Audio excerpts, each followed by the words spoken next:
Greetings all, D&Disability here. I have my first interview candidate, Miss Sobi here, talking about D&D and its role in anxiety at her table. Without any further ado, let's go ahead and begin. I've already jumped the gun here, but let's have Sobi introduce herself. So, name and disabilities, what brings you here? Yeah. Hi, my name is Jennifer Sobi, and I suffer from acute anxiety, severe ADHD, autism, and a few other issues that tend to go on the physical disability side. Gender and game experience, if you please. Are you a player or a DM? Gender is female, and my experience with D&D tends to gravitate towards DM and both player, but I tend to lean more heavily on the Dungeon Master side. Excellent, excellent. Has moving through conditions and encounters as a character taught you anything that you can apply to your real life anxiety thus far?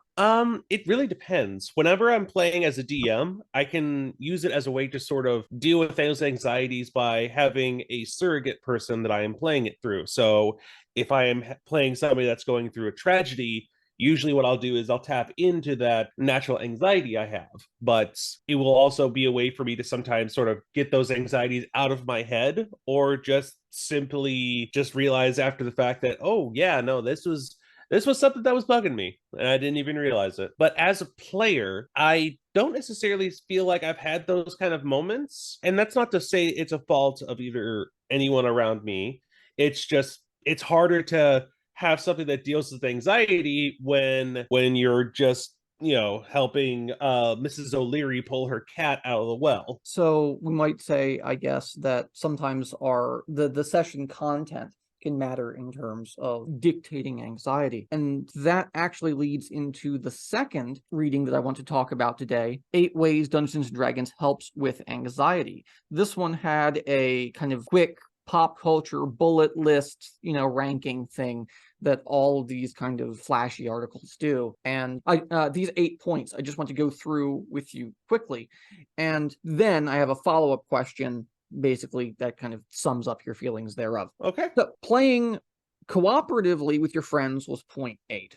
Right? This is a cooperative game, and that's kind of one major factor that helps our anxiety. Groups can create safe spaces was their point 7. That I can see helping with anxiety. Point 6, dungeon masters adjust the game, or can adjust the game for their players. And I think that really might get to what you were talking about before, with depending on the encounter scenario. Number 5, the character is a medium to explore tense situations. 4, players can find a community of like-minded individuals. 3, characters and their players become more experienced over time. 2, characters can provide a level of wish fulfillment. And then 1, it's an outlet for creativity.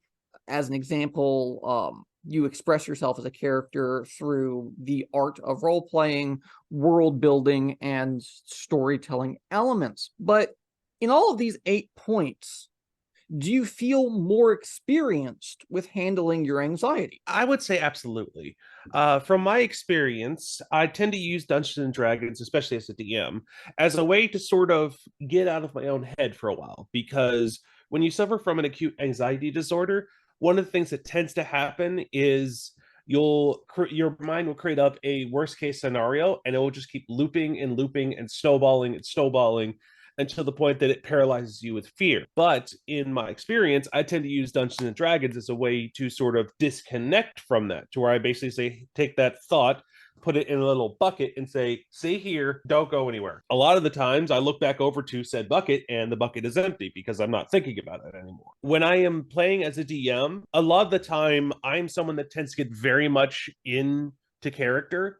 I am a DM that's very heavily focused on the roleplay side of Dungeons and Dragons rather than the combat side of things. As such, I tend to very much think to myself, okay, what would this person do? What would this person do? What would this person do? And I tend to get into that while I'm also as a player too. It weirdly, even if it doesn't directly like help with the anxiety, the simple fact that I can disconnect and think as a different person for a little while usually seems to help the anxiety, because now I've got an outlet for those frustrations and those anxieties in a way that is both not lashing out at anybody and is a way that I could process it a little bit better. Because there are times that I've had where anxiety has built up. I play a Dungeons and Dragons game, and even if the Dungeons and Dragons game is not related to the anxiety in any way, shape, or form, the fact that I disconnected my brain from the problem for a little bit has caused my brain to figure out in the background, oh yeah, this is why you're having that issue. This is why we're having that issue. Overall, we might say that that break from your anxiety is a way that you have used the game, and that as a more experienced player, you've kind of come to rely on that break, one might say, for a better anxiety-free experience. That is correct, because I could say from my own experience that the days where I've had to cancel sessions because either not a lot of people will show up or things like that have become days that tend to be more anxiety ridden than anything else, because I've grown to be dependent on those games, on those adventures. When they're interrupted or something has thrown a wrench into them, the anxiety that I normally have has now decided to take the thing and use it to sort of add some stress to my life. Same. So let's transition to why we're starting a D&D therapy group by Johns Hopkins. One of the main takeaways I had from their article was that they are using D&D, and particularly a post-session discussion style of, one might say, therapy, one might say coping mechanism, that emphasizes breaking down the game. Do you think your session would benefit from a post-session discussion? Do you use one already? I actually do use one already. One of the things I tend to do at the end of every session is, well, because of my own anxiety and severe trauma from my past, I tend to apologize if I had upset anyone during the sessions and they didn't feel confident enough to say it in the moment. Sometimes when you play the villain, when you play the big scary monster, sometimes you can inadvertently trigger someone's trauma. And I understand that. So I always like to say at the end of a session, it's like, I'm sorry if I've caused anyone issues. Is there anything anyone feels like I need to work on, improve, make things better? And I usually check in with the players at the end of the session just to get their proverbial 2 cents, because despite me being a relatively successful DM to the point that I've actually been able to do this somewhat professionally a couple of times, I understand that I believe the old adage is the greatest master is an eternal student. Now, granted, there are characters and stuff like League of Legends that use that term, but I'm pretty sure that term goes back farther than that. And I try to keep myself to that mindset to where I may be a good dungeon master. Hell, I may even be a great dungeon master for all I know. But I keep myself in that humbled level of I am always willing to learn. I am always willing to improve, because I can always improve and can always get better. In looking at our final article piece for the day, titled Exploring the Efficacy of Cognitive Behavioral Therapy and Role-Playing Games as an Intervention for Adults with Social Anxiety. Wow, that is a mouthful. Because unlike the other two, this is an academic paper, and we love their titles, don't we? Yeah, that one's definitely a mouthful.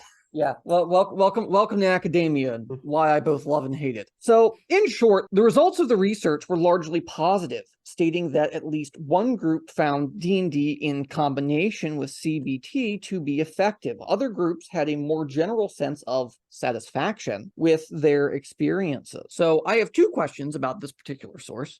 One is, as a member of the disabled community, how do you feel about the state of your anxiety in relationship to your D&D sessions? I will admit there are times that it is genuinely frustrating to me, because there'll be times to where if the session doesn't happen, I end up with severe anxieties.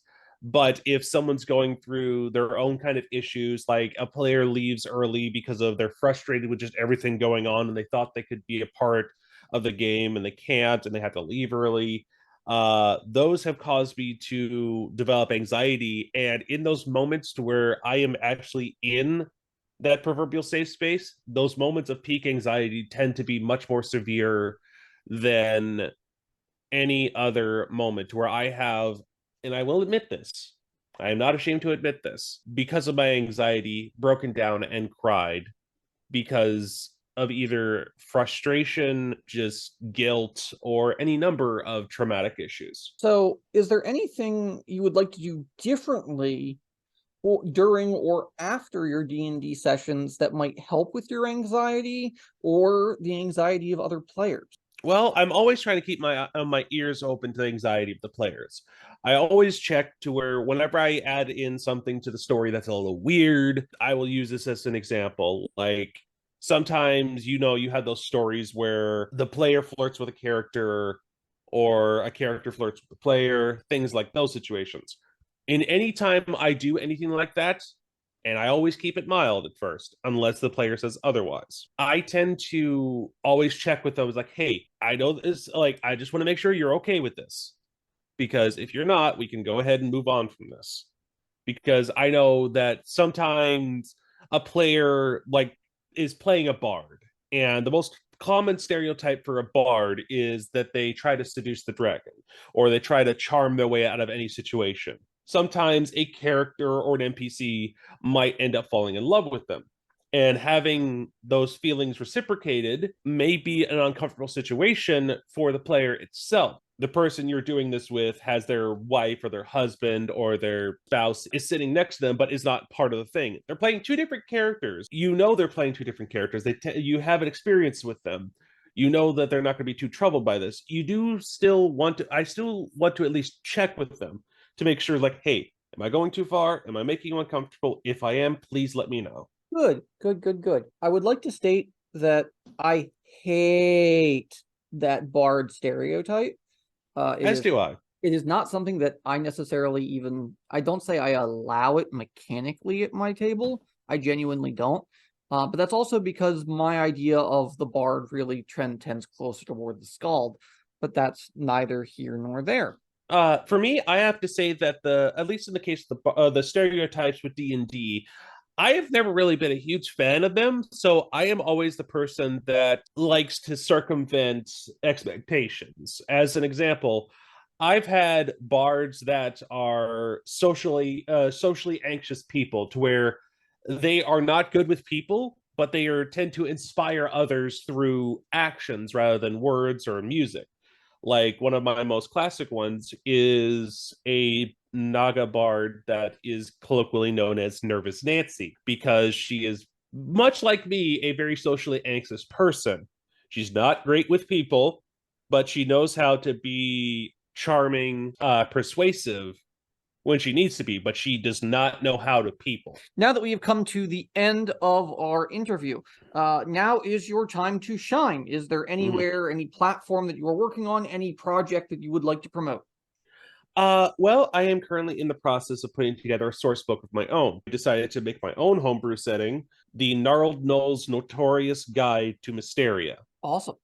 And is there anywhere that people can find you if they want to learn more about this book? I do have a Twitch channel, which I am trying to at least stream on periodically, which is Stillstrangefox on Twitch. There is the Dungeoneering Vixen on YouTube, but that may end up going into a title change relatively soon, depending on how some of my projects are going. On top of the source book that I'm putting together, I have also decided, on top of the source book, because I am someone that tends to deal with comprehension issues when it comes to writing or writing traditional notes, I tended to keep verbal notes of myself to where I would record myself doing the campaign or the session, going through every bit of it. Well, I decided that one of the things I'm going to be doing is turning the sessions into a sort of audiobook-esque format, sort of a similar version to Fool's Gold, but much more focused on the audio than the visual. Think of it like the old serialized radio shows like The Shadow, Buck Rogers, and things of that like. Well, thank you. For those of you who are sticking around, or at least have still stuck around, please remember to like, share, subscribe, pass this video along, go visit Sobi on her various platforms, and stick around for next week, where hopefully I will be having yet another interview on this same topic. All right. Take it easy. Bye bye.